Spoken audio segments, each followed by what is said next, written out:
રાજકોટના હેમોગઢવી હોલ ખાતે ગુજરાતના ગૌરવ સમાન હાસ્ય કલાકાર, લેખક, ચિંતક અને ઉમદા સામાજિક સેવક ડોક્ટર જગદીશ ત્રિવેદીના જન્મથી લઈને પદ્મશ્રી સુધીની 58 વર્ષની સંઘર્ષ યાત્રાના ગુણદોષ સાથે લેખિત જીવનકથાનું પુસ્તક એક્સ્ટ્રાઓર્ડિનરી સ્ટોરી ઓફ અનઓર્ડિનરીના વિમોચન માટે શ્રી સાંઈ લક્ષ્મી ફાઉન્ડેશન દ્વારા જીવન એક ઉત્સવ કાર્યક્રમનું આયોજન કરવામાં આવ્યું હતું।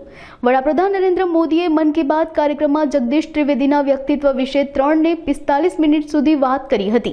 કાર્યક્રમમાં ગુજરાતના ગૌરવ સમાન વક્તાઓ ખાસ ઉપસ્થિત રહ્યા હતા। 11મી મે મધર્સ ડે નિમિત્તે અહીંયા રાજકોટ હેમુગઢવી સભાગૃહની અંદર મારા જીવન ચરિત્ર ઉપર લખાયેલી નિશ્ચલ સંઘવી દ્વારા લખાયેલી એક અંગ્રેજી ભાષામાં લખાયેલી આ કિતાબનું લોકાર્પણ થયું છે, extraordinary story of an ordinary main.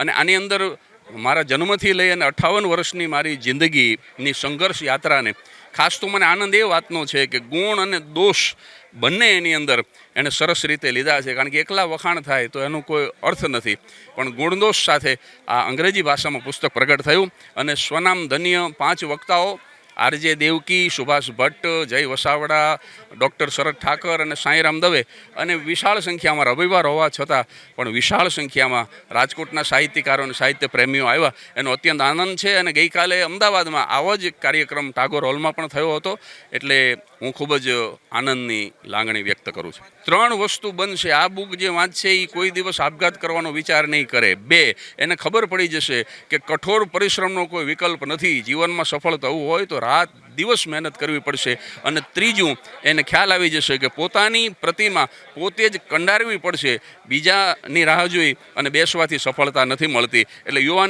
યુવાનોને તો ખૂબ જ પ્રેરણા મળે એવું આ પુસ્તક છે। ધન્યવાદ, ખૂબ શુભકામના। નમસ્કાર। આજે પદ્મશ્રી ડૉક્ટર જગદીશ ત્રિવેદીના જીવન અને કવન ઉપરની અંગ્રેજીમાં સરસ મજાના પુસ્તકનું વિમોચન શ્રી સાંઈ લક્ષ્મી ફાઉન્ડેશનના યજમાન પદે કરવામાં આવ્યું અને ખૂબ સરસ સંખ્યામાં હેમુગઢવી હોલની અંદર આ કાર્યક્રમને જીવન એક ઉત્સવની જેમ પોતાના દાન દ્વારા એક ઝેરોક્સ કરનાર વ્યક્તિ કેવી રીતે પદ્મશ્રી સુધીની યાત્રા કરે એની વાતો, જીવનના અતરંગ પ્રસંગો લોકોએ જાણ્યા, માણ્યા અને દાનનો મહિમા કેટલો સરસ હોય એ વાતો સૌએ જાણી બધાને ખૂબ આનંદ આવ્યો। ફરીને ધન્યવાદ।